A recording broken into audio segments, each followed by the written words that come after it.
I started dating my old high school bully just to get revenge, and now she's my wife. Okay, so for today's deep dive, we've got something pretty wild. It's from a Reddit post, and the title alone. Just listen. I started dating my old high school bully just to get revenge, and now she's my wife. Wow. Yeah, that's a hook, all right. It immediately pulls you in. Right. You just have to know what happened there. Absolutely. And it raises so many questions right off the bat about, intentions, change, how relationships even work. It's like a perfect little case study. Exactly. So our mission here is to unpack this whole roller coaster. We're going to pull up the key moments, the feelings, the surprising turns, because this story, it really goes places. It definitely sounds like it. So the narrator, let's call him Nick, paints this picture of his high school self. Definitely not Mr. Popular. He talks about pit stains, pimples, being really into Yu-Gi-Oh cards. You get the idea. A classic awkward phase for many, yeah. Totally. And his bully, he calls her S. She wasn't about physical stuff like shoving him into lockers. Her thing was more, public humiliation. The psychological warfare type. Yeah. Comments on his clothes, his hair. And one time, apparently during a presentation, his voice cracked, and she loudly announced it sounded like a dime raccoon. Oof, that's brutal, especially in high school. Brutal. He actually mentions crying in a bathroom stall over stuff she did, so you can see why he'd hold on to that. Oh, absolutely. Those kinds of experiences, they really shape you, right? They can create this deep sense of injustice that you carry for years. It forms a narrative in your head. Definitely. So fast forward 7 years, he's, grown up a bit. He says he leveled up, lost weight, jawline came in, stopped using Axe body spray, thankfully. Yes. The post-Axe glow up. Right. He's at a friend's birthday party, feeling pretty good. And guess who walks in? Don't tell me. S. S herself. And his immediate gut reaction, he literally thinks, revenge arc. This is it. Okay, so the old narrative kicks right back in. Yeah. Even after 7 years. Instantly. But here's the first twist. She comes over, actually recognizes him, and is nice. Like, genuinely nice. Compliments his shirt, asks what he's been up to, laughs at his jokes. Okay. So reality is already clashing with his expectations. Completely. Yeah. But he's still thinking, nope, you made 16-year-old me cry in a toilet stall. You are not getting away with this. Well, he's plotting. So he's seeing her current actions through the lens of past hurt. That's classic confirmation bias, almost. He's looking for the real S he remembers, even if she's not showing it. Right. He gets her number, saves it, he says, with the sole intention of screwing with her. The plan. Make her fall for him, then either ghost her or have this big reveal like, ha! It was all revenge. A very elaborate, very high school movie kind of plan. Totally. So they start texting, hanging out. Then, they start actually dating. Okay, the plot thickens. And here's where his plan just completely derails. Because she was, in his words, amazing. Amazing. How so? Like, genuinely funny, really caring, incredibly supportive. He gives examples. She remembered tiny details from their conversations. She cooked for him when he was broke. She even showed up to cheer him on when he ran his first 5K race. Wow. So actual, genuine connection is happening. Big time. And the revenge plan, it just sort of evaporated. He started thinking about her, worrying about her, wanting to impress her, not wanting to hurt her. That's fascinating. That's reciprocity in action, isn't it? She's showing genuine kindness, care, support, and it's fundamentally changing his emotional response, overriding his original very strong motivation for revenge. Yeah, it's like the real connection just bulldozed the old plan. Authentic interaction can be incredibly powerful. It can rewrite those internal scripts we have about people. And get this, about 6 months into dating, she brings up high school. She confesses she was kind of a mean girl, admits she was super insecure and took it out on others. She says she really regrets if she hurt anyone. Whoa, okay. The perfect moment for his revenge reveal, right? You'd think, but instead of yelling, yes, you hurt me, remember the raccoon voice? He just nodded and said something like, yeah, people change. It is huge. That shows a massive shift in him. He didn't cling to the past hurt in that moment. He acknowledged her growth. Yeah, he let go of it right there. That's moving past what psychologists sometimes call the fundamental attribution error. Where you assume someone's past bad actions are just who they are, their fixed character, instead of maybe being about the situation or insecurity or just being young and dumb. He accepted she wasn't that person anymore. So yeah, the grand revenge plot completely fizzled. Gone. He didn't dump her, didn't ghost her. He fell completely in love. And the title gave away the ending. Right. They've been married 2 years now, got a little townhouse, a rescue dog. He says she's the best thing that ever happened to him. That's incredible. Does she know about the original plan? Nope. She knows he was awkward back then, but she has zero idea that their whole relationship started as a revenge scheme. He ends the post saying he wants to tell his 16-year-old self that the girl making him miserable will one day be making his coffee and listening to his dumb rants about Marvel movies. Wow. The irony is just staggering. The bully who made him cry, compared his voice to a dying raccoon, is now the love of his life. Mm-hmm. A revenge plot literally became a wedding plan. It's what? It really makes you think, doesn't it? It throws some big questions out there for all of us, for you listening, like, how much do people really change? Can someone truly redeem themselves, especially in the eyes of someone they hurt? And what does it say about us, when our plans, even deeply felt ones like revenge, get totally sidetracked by real connection? Could going after what you think you want, like justice or closure, actually lead you somewhere completely unexpected, maybe even better? Exactly. What does this story mean for your own ideas about growth, forgiveness, and whether people are defined by their past actions? Definitely a lot to chew on there. What a story. Why I started eating meat again after 8 years of being vegan, and why I don't regret it. Okay, let's unpack this one. Well, a really compelling personal story from Reddit. It's from Sarconfession. Oh, yeah. Which one? Shared by A Throwaway Bean Burrito 92. Great name, by the way. Yeah. The title is Why I Started Eating Meat Again After 8 Years of Being Vegan and Why I Don't Regret It. Okay. So our mission here for you, listening in, is to kind of pull out the key insights from this journey. It's super relatable, I think. It touches on identity, well-being. Right. And it's quite a journey, 8 years. This person says they were that vegan. You know the type. Oh, I know the type. The one who knows all the ingredients. Exactly. Bringing their own special dish to Thanksgiving, double-checking if, Oreos were okay. And it wasn't casual. Their commitment was deep health, ethics, the environment, all of it. Yeah.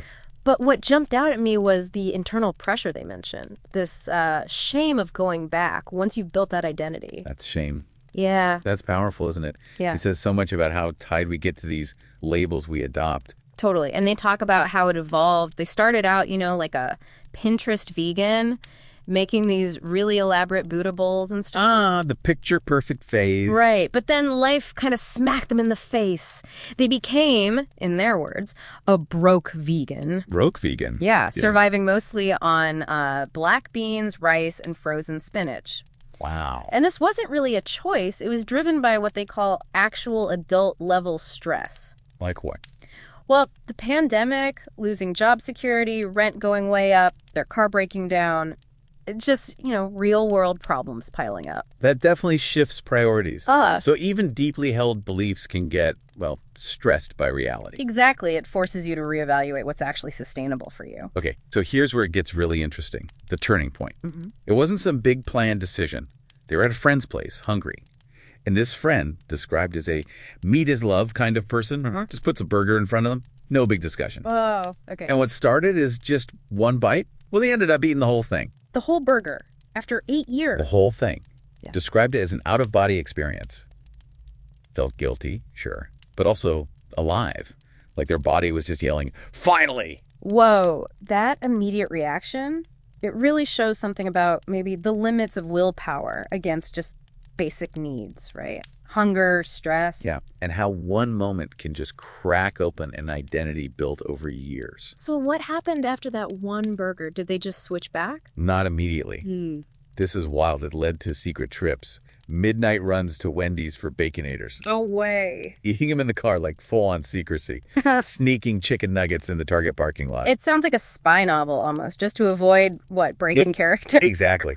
How much of that identity was for them versus, for everyone else watching? Good question. So this went on for months, the secrecy. Months, yeah. Buying the vegan stuff publicly, but secretly eating meat. That must have been exhausting. Totally. So eventually they just stopped the charade, admitted it. I'm not vegan anymore. And the fallout? What happened then? Well, this is the key part. The fallout for them was incredibly positive. They felt better. How so? Energy came back. Bloating went away. They said they looked healthier. Yeah. And crucially, their doctor confirmed iron levels were up. Ah, okay. So actual physical improvement. Right. And it wasn't like they ditched healthy eating, still lots of veggies, beans, all that. Yeah. It was about letting go of the rigidity, that strict definition they'd locked themselves into. Yeah, that rigid identity. So bringing it all together, the core message from this deep dive seems to be the quote, don't build your whole identity around your diet. Because as they realized, the only one really holding them hostage to being vegan was themselves. Right. And the outcome, simple, healthier, happier, and way less stressed about food. Plus the energy, the iron, real liberation. It's such a good example, isn't it, of self-acceptance, flexibility, prioritizing your actual well-being over some rule you set, maybe for external reasons. Or internal ones that just don't fit anymore. Exactly. And the kicker, their friends mostly didn't care. The ones who teased were just like, finally, man. The supportive ones just said, do what makes you feel good. Which shows. Often the biggest hurdles are the ones we build in our own heads, right? Absolutely. We're often our own strictest judge. Okay, so based on this whole story, here's something provocative for you to think about. What rules or identities might you be holding yourself hostage to? And maybe what surprising freedom or well-being could come from just questioning those assumptions. Maybe letting go of that really rigid definition.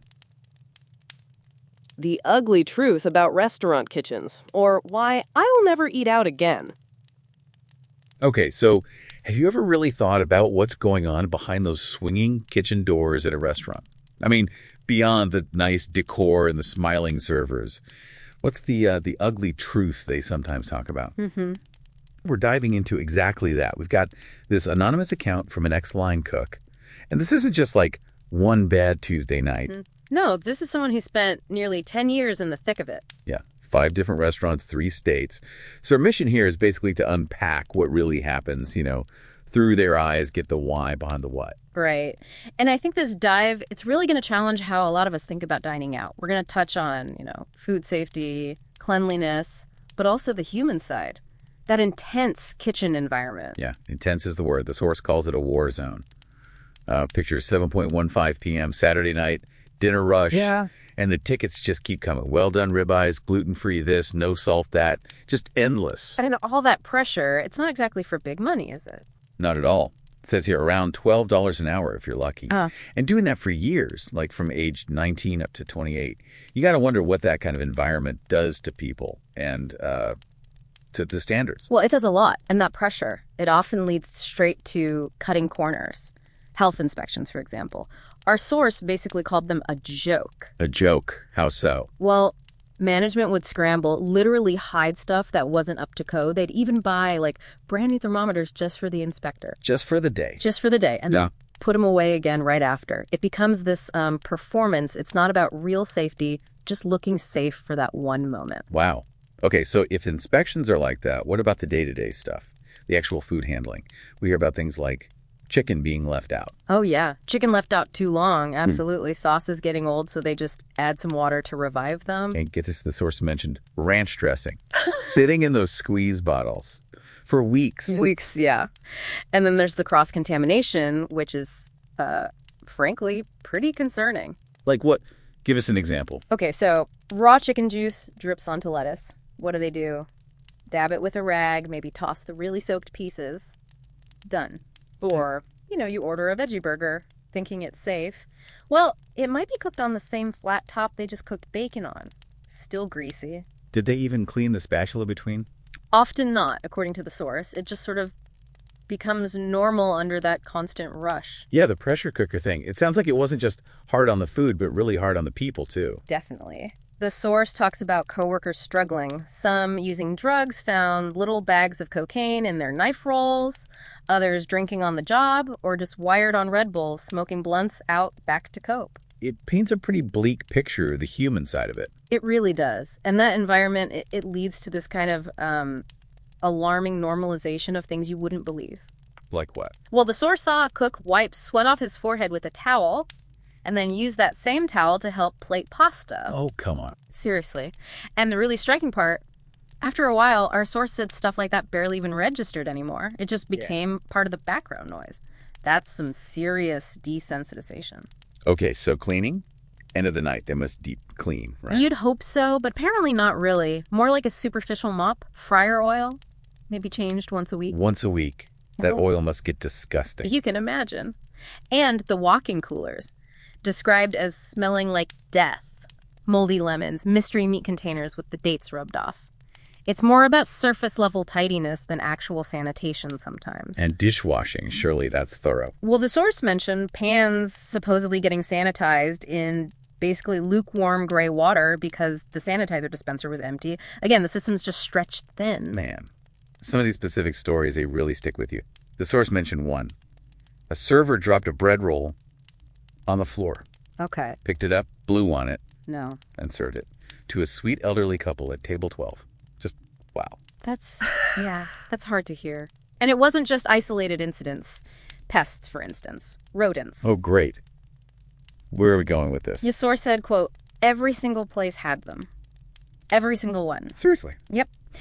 Talked about chasing a rat the size of a kitten across the kitchen, seeing a roach crawl over a cutting board, and the cook just flicked it off. Didn't even stop slicing tomatoes. Just flipped it off. And kept going. Kept going. It shows how, I guess, extreme things had to be before anyone even reacted, if they reacted at all. So what finally pushed this person out? There must have been a breaking point. There was. It was after a really long double shift, ending late, like 11 p.m. A customer complained about their fettuccine Alfredo being clumpy. Okay. Well, that pasta had apparently been reheated about 5 times already, thinned out with milk each time. And that complaint, that was just the final straw. So what happened? Our source just clocked out right then, mid-shift, walked out, and never went back. Wow, after nearly a decade. Yeah, and the impact on them personally, pretty profound. They haven't eaten out, like, at any restaurant in 3 years. 3 years. 3 years. Prefers cooking at home now. Says at least they know their cutting board hasn't doubled as a roach racetrack. It really shakes your trust, you know? Yeah, absolutely. So wrapping this up, what does this all mean for us, you know, the people eating out? We've heard this really raw inside look. It's definitely grittier than the brochure suggests. It is, and I think it leaves us and you listening with a really important question. Now that you've heard this sort of ugly truth, how does that change how you feel about your next meal out? Right. Is it better to know what might be happening back there, or maybe ignorance is bliss when you're ordering? It's definitely something to think about. For sure. Something to chew on next time you're looking at a menu. Thanks for being with us. Don't forget to like and subscribe.